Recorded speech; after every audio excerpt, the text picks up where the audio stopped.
வணக்கம். படித்ததில் பிடித்தது என்ற வரிசையில் இன்றைக்கி 63 நாயன்மார்கள் செய்த சிவத்தொண்டு பற்றி வந்த பதிவை தான் பார்க்க போகிறோம்.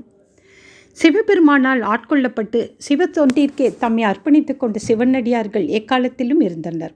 இன்றும் எண்ணற்றவர் உள்ளனர், வரும் காலத்திலும் இருப்பர். சுந்தரமூர்த்தி சுவாமிகள் இயற்றிய திருத்தொண்ட தொகை என்ற பாடலில் அவ்வாறு தொண்டு செய்தவர்களின் குறிப்புகளை விரித்து சேக்கிழார் சுவாமிகள் 12வது திருமுறையாகிய திருத்தொண்டர் பெரிய புராணம் தொகுத்தருளியுள்ளார். 12ஆம் நூற்றாண்டிற்கு முன்னர் வாழ்ந்த இந்த அடியவர்களின் வரலாற்றை அறிந்துணர்ந்து நாமும் சிவத்தொண்டு செய்வோம். திருச்சிற்றம்பலம். தில்லைவாழ் அந்தணர். தில்லையில் நடராஜ பெருமானுக்கு வழிபாடு புரியும் அந்தணர்கள் 3000 பேர். திருநீலகண்டர் சிவனடியார்களுக்கு இலவசமாக திருவோடு கொடுத்து தொண்டு புரிந்த குயவர். இயற்கை நாயனார் யார் எது கேட்டாலும் இல்லை என்று கூறாமல் கொடுத்து தொண்டு செய்பவர். இறைவன் சோதித்த போது தம் துணைவியாரையே சிவனடியாருக்கு மனமு வந்து அளித்த வணிகர். இளையான்குடி மாறர் வறுமையிலும் நள்ளிரவிலும் மாகேஸ்வர பூஜை செய்து அடியாருக்கு அமுது அளித்த வேளாளர். மெய்ப்பொருள் நாயனார் அடியார்கள் திருவேடத்தையே மெய்ப்பொருளாக எண்ணி தன்னை கொன்றவரையே காத்தவர். விரண்மீண்டர் தேவாசிரிய மண்டபத்தில் வீட்டிருந்த சிவனடியார்களை வணங்காமையால் சுந்தரரையும் பகைத்த வேளாளர். இவரின் மூலமே சுந்தரர் திருத்தொண்ட தொகையை ஏற்றி நமக்கு கிடைத்திட ஈசன் திருவுளம் கொண்டார். அமர்நீதி நாயனார் அடியார் கொடுத்த கோவணம் மறைந்ததற்கு ஈடு செய்ய தம் மனைவி மக்கள் சொத்துக்களுடன் தன்னையும் சிவனடியாருக்கு அர்ப்பணம் செய்த வணிகர்.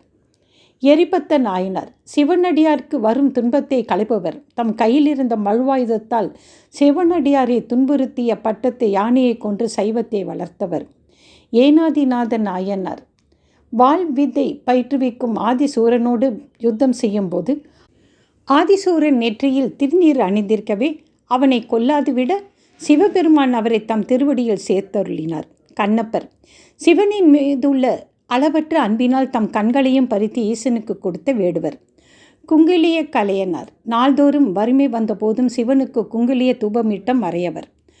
மானக்கஞ்சாரன் தம் மகளின் நீண்ட கூந்தலை திருமணத்தன்று சிவனடியாரின் பஞ்சவடிக்காக அறிந்தளித்த வேளாளர். அறிவட்டாயர் நெல்லரிசியும் மாவிடுவும் செங்கீரையும் கொண்டு தினமும் பூஜை செய்பவர். ஒரு நாள் பூஜை பொருட்கள் தவறி தரையில் விட இன்று பூஜை செய்ய வழியில்லையே என்று தம் கழுத்தருக்கு முயன்ற வேளாளர். ஆனாய நாயனார் பஞ்சாட்சரத்தை வேங்குழலால் இசைத்து முக்தி பெற்ற யாதவர்.